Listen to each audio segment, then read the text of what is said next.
దుర్మార్గులు మొత్తం. మనం హైదరాబాద్ తాగునీటికి మల్లన్న సాగర్ నుంచి నీళ్లు తెచ్చుకోవాలి అని 100 కోట్లు ఖర్చు పెట్టి, వేల కోట్లు ఒకటి కాదు. రాజశేఖర్ ఉన్నప్పుడే కాలువ లేచింది, అక్కడికే లేచి దాన్ని 10,000 కోట్ల రూపాయలు దాన్ని వాడింది లేదు, చేసింది లేదు. మళ్ళీ ఈయన వచ్చిన తర్వాత ఈయన దాన్ని మళ్ళీ కింది మీద చేసి, అంటే 1000 కోట్ల రూపాయలు సోర్స్ మనకుంది ఇక్కడ.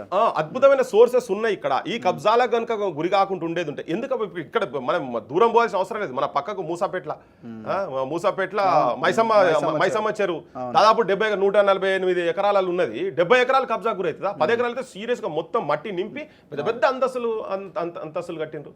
ఎక్కడ చూసినా కానీ చెరువులు కుంటలు మొత్తం హైదరాబాద్, అసలు తెలంగాణనే గొలుసు చెరువులకు, గొలుసులు అంటే తెలంగాణ.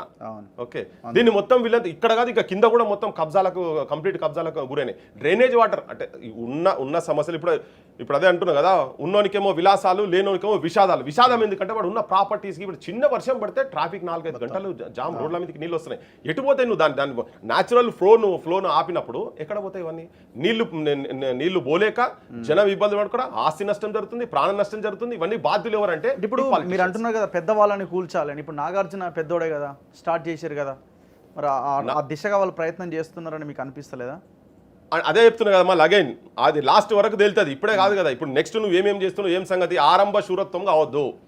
మొదలు పెట్టినాం ఇక్కడనే ఆపేసాం అనేది మాత్రం కావద్దు. చెప్తున్నారు, స్టేట్మెంట్స్ అన్ని ఇస్తున్నారు, కరెక్టే. గతంలో కూడా ఏం చేసినాం, కేసీఆర్ పాలనలో కూడా అట్లనే చేసి ఆయన చిన్నగా ఓటీ చేసి తూత్పాలి చేసినట్టు ఆపినట్టు చేశారు. ఈయన చేయడం అనుకుంటున్నాం, ఈ ముఖ్యమంత్రి అయితే నేను చేయడం అనుకుంటున్నా. అగర్ చేస్తే విల్ బికమ్ జీరో. ఓకే, అట్లా చేస్తే మాత్రం will become zero, otherwise hero అవుతాడు. జీరో అవుతాడా ఇప్పుడు తన తెలుసుకోవాల్సిన భగవద్గీతది ఉదాహరణలు అద్భుతంగా చెప్పిండు. కానీ దాని ఆచరణలో మాత్రం ఆచరణ చేస్తేనే నమ్మాలి అబ్బాయి ఎవరైనా కానీ. కానీ ఆచరించు నువ్వు, ఇది ప్రజలకు ఉపయోగపడేది కనుక నువ్వు ఆచరించాల్సిన అవసరం కూడా ఉంది. మంచిది పట్టుకున్నావు, ఏది పట్టుకున్నావు ఏదో అయిపోయింది. కానీ ఇది మాత్రం జనానికి ఉపయోగపడేది. ఇవాళ ఎందుకు రెస్పాన్స్ జనం లోపల ఎందుకు వస్తుందంటే సతమతమైతే చచ్చిపోతారు జనాలు. అసలు ఏంటిది నీళ్లతోటి ఇదంతా, ఎంత ట్రాఫిక్, ఇదంతా అద్భుతంగా. ఎప్పుడు అంటే 8 లక్షలకు సరిపోయేటువంటి ఇల్లు మునిగిపోతున్నాయి, ఆస్తి నష్టము, కొట్టకపోయి చచ్చిపోతున్నారు. ఎవరు బాధ్యత లేదు, వాళ్ళ మీద ఎవరు బాధ్యత లేదు. ఇప్పుడు 8 లక్షలకు సంబంధించినటువంటి డ్రైనేజ్ సిస్టమ్ ఉన్నటువంటి హైదరాబాద్ లో నువ్వు 1 కోటి పైన జనాభాకు ఎట్లా తట్టుకుంటుంది ఇదంతా? తీసుకొని ప్రతి ఇండస్ట్రియల్ వేస్ట్ నువ్వు గండిపేటకి మంచి నీళ్ళ దాంట్లో నువ్వు ఇండస్ట్రియల్ వేస్ట్ వేస్తారా? అక్కడేస్తారు, ఇక్కడేస్తారు.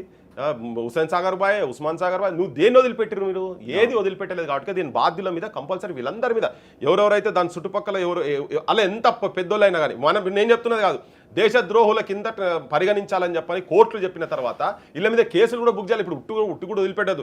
నాది నేను గులగొట్టుకుంటే నాది ఉంటే నాది గులగొట్టు, ఏదో అమాయకులు లెక్క, వీళ్ళకి ఏం ఎరకలేదు.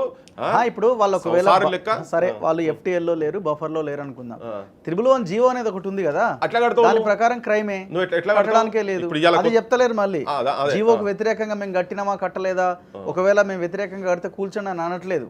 FTL లో ఉన్నమా లేమా తేల్చండి అనే మాట్లాడుతున్నారు వీళ్ళు. 111 జీవో తెచ్చిందే రీజన్, అది దాన్ని సేఫ్ గార్డ్ చేసింది తెచ్చిందే రీజన్. దాన్ని ఎత్తేస్తాను గత ముఖ్యమంత్రి కేసీఆర్ ఆల్రెడీ అనే 69వ జీవో చేసిండు. అది ఉన్నదా ఇది ఉన్నదా అంటే ఇప్పుడు మేమే దాన్ని ఇంప్లిమెంట్ చేస్తామని ఇప్పుడు వీళ్ళు మాట్లాడుతున్నారు. పక్కా ఇంప్లిమెంట్ చేయాలి. పబ్లిక్ అయితే ఇప్పుడు ఇంత ముందు లెక్క లేదు. ఇప్పుడు ఇంత ముందు లెక్క ఏదంతా ప్రొప్రటోరియల్స్, ఎడిటోరియల్స్ ఓన్లీ ఓనర్స్ ఎట్లా చెప్తే అట్లా నడిచేటట్టు లేదు. ఇలా సోషల్ మీడియా ఇలా ఇప్పుడు తొలి వెలుగు పోయి ఊర్లు మొత్తం తిరిగి చేస్తా ఉన్నది కదా.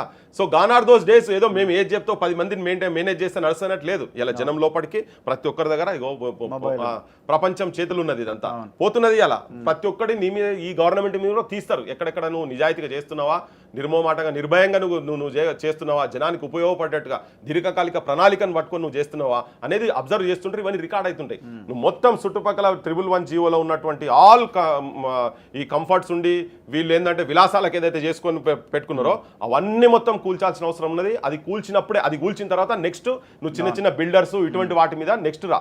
వాళ్ళకు కూడా ఏంటంటే ఇప్పుడు గవర్నమెంటే పర్మిషన్ ఇస్తుంది. నీళ్ళ పర్మిషన్ ఇచ్చే, కరెంట్ పర్మిషన్ ఇచ్చే, ఫైర్ పర్మిషన్ ఇచ్చే, జిహెచ్ఎంసీ ఇచ్చే, ప్రతి ఒక్కరి అన్ని గవర్నమెంట్ పర్మిషన్స్ ఉన్నాయి. పేదోళ్ళు ఏముంటుంది, రికార్డు డొక్కాడు చిన్న నౌకర్లు చేసుకొని జమ చేసుకుని డ్రీమ్ ఏంటంటే చచ్చిపోయే లోపల, నా రిటైర్మెంట్ అయిపోయే లోపల ఇల్లు కావాలని చెప్పని కట్టుకుని ఉంటుంది.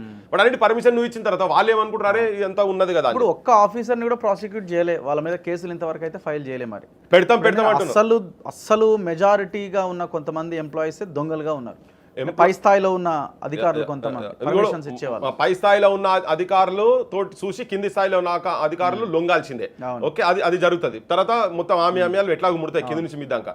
ఇవన్నిటితో పాటు ఇంకొకటి ఏంటంటే అసలు ఆ నియోజకవర్గ ఎమ్మెల్యే ఏం చేస్తున్నాడు అక్కడ, ఆ మంత్రులు ఏం చేస్తున్నారు, గత ఎమ్మెల్యేలు మంత్రుల బాధ్యత కూడా కదా ఇది.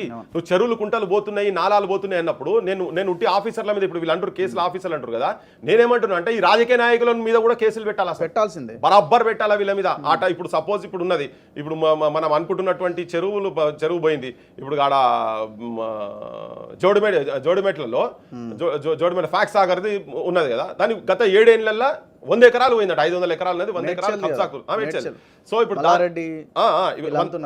మల్లారెడ్డి అంత చాలా మంది ఉన్నారు అలా.